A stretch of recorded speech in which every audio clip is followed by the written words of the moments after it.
19 August સુધી રાજ્યમાં વરસાદના એંધાણ છે। હવામાન નિષ્ણાંત અંબાલાલ પટેલે આગાહી આપી છે। સૂર્યનો મઘા નક્ષત્રમાં પ્રવેશ થતાં હવે મઘા નક્ષત્રનો વરસાદ થશે।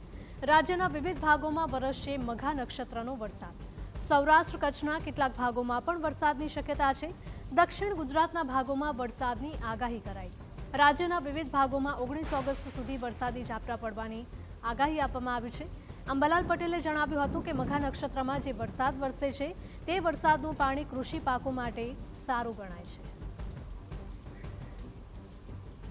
નક્ષત્રનું પાણી કૃષિ પાકો માટે સારું ગણાય છે, સોના જેવું ગણાય છે અને મઘા નક્ષત્રનો વરસાદ ગુજરાત, સૌરાષ્ટ્રમાં અને કચ્છના કેટલા ભાગોમાં પણ થવાની શક્યતા રહેશે।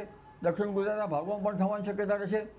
એટલે આ અંગે જોઈએ તો લગભગ તારીખ 17, 18, 19માં વરસાદ ઝાપટા પડવાની શક્યતા રહેશે। 23 ઓગસ્ટથી રાજ્યમાં વરસાદનો નવો રાઉન્ડ શરૂ થશે। 27થી 30 ઓગસ્ટમાં ભારે વરસાદની આગાહી છે। તો બંગાળના ઉપસાગરમાં મજબૂત સિસ્ટમ બનતા ભારે વરસાદ થશે। મધ્ય ગુજરાતના ભાગોમાં વરસાદનું પ્રમાણ વધારે રહેશે। પૂર્વ ગુજરાતના ભાગોમાં પણ ભારે વરસાદની શક્યતા છે। પંચમહાલ, દાહોદ, મહીસાગરમાં ભારે વરસાદ થશે।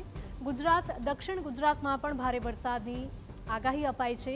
ભારે વરસાદથી તાપી નદીનું જળસ્તર પણ વધી શકે।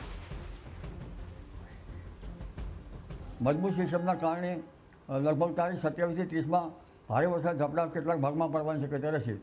આ વરસાદનું પ્રમાણ મધ્ય ગુજરાતના ભાગોમાં ભારે વરસાદની શક્યતા રહેશે।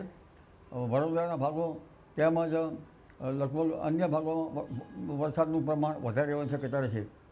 પૂર્વ ગુજરાતના ભાગોમાં વરસાદનું પ્રમાણ વધારે રહેવાની શક્યતા રહેશે, ત્યાં ભારે વરસાદ થઈ શકે છે। ઉત્તર ગુજરાતના જિલ્લાઓ સહિત સૌરાષ્ટ્રના કેટલાક ભાગોમાં પણ સારા વરસાદની આગાહી કરાઈ છે। તો કચ્છમાં ભારે વરસાદી ઝાપટાનું અનુમાન છે। જો કે અંબાલાલ પટેલે જણાવ્યું હતું કે પશ્ચિમ સૌરાષ્ટ્રના ભાગોમાં સારા વરસાદ માટે હજુ પણ રાહ જોવી પડશે।